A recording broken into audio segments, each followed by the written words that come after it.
ആശാ വർക്കേഴ്സിനെ അപമാനിച്ച സർക്കാരിനെതിരെ ജനങ്ങൾ വിധി എഴുതണമെന്നാവശ്യപ്പെട്ട് നിലമ്പൂരിൽ ആശാ വർക്കേഴ്സിന്റെ പ്രചാരണം. ചന്തക്കുന്നിൽ നിന്ന് നിലമ്പൂർ ടൗൺ വരെ പ്രകടനം നടത്തി. സമരം ചെയ്യുന്ന 1% ആശമാർ ആർക്കു വേണ്ടിയാണ് നിൽക്കുന്നതെന്ന് ബോധ്യമായില്ലേ എന്നാണ് CPMന്റെ ചോദ്യം.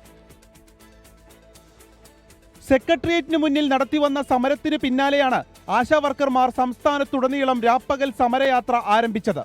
ഈ യാത്രയാണ് നിലമ്പൂർ ഉപതെരഞ്ഞെടുപ്പിന്റെ പശ്ചാത്തലത്തിൽ മണ്ഡലത്തിലേക്ക് എത്തിയത്.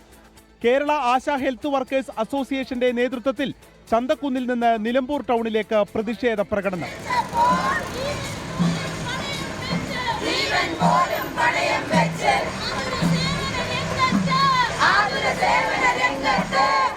ആശാ സമരത്തോടുള്ള സർക്കാരിന്റെ ജനാധിപത്യ വിരുദ്ധ സമീപനത്തിനെതിരെ നിലമ്പൂരിൽ വിധിയെഴുതണമെന്ന് അഭ്യർത്ഥിക്കുന്ന നോട്ടീസ് കടകളിലും വീടുകളിലും വിതരണം ചെയ്തു.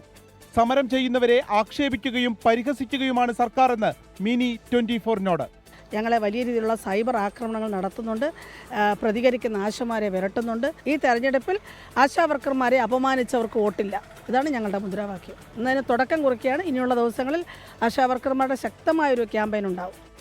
ആശാ വർക്കർമാരുടെ നിലപാട് മണ്ഡലത്തിൽ ബാധിക്കില്ലെന്ന് CPIM സംസ്ഥാന സെക്രട്ടറി MV ഗോവിന്ദൻ. ഇടതുപക്ഷ ജനാധിപത്യ മുന്നണിക്ക് കൃത്യമായ ധാരണയുണ്ട്.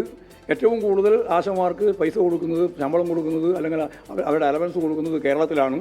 ഇന്ത്യയിലെ ഒരു സംസ്ഥാനത്തും ഇല്ലാത്ത രീതിയിൽ. എന്നിട്ട് സമരം നടത്തുന്നതിൻ്റെ ഭാഗമായിട്ട് രാഷ്ട്രീയ കളി കളിക്കാനാണ് അവർ ശ്രമിക്കുന്നത്. ആ കളിയാണ് ഇവിടെ നടത്തിക്കൊണ്ടിരിക്കുന്നത്. അതിന് ഞങ്ങൾക്ക് യാതൊന്നും തന്നെ പറയാനില്ല. ആശാ വർക്കർമാരോടുള്ള ക്രൂരത അവസാനിപ്പിക്കണമെന്ന് രമേശ് ചെന്നിത്തല.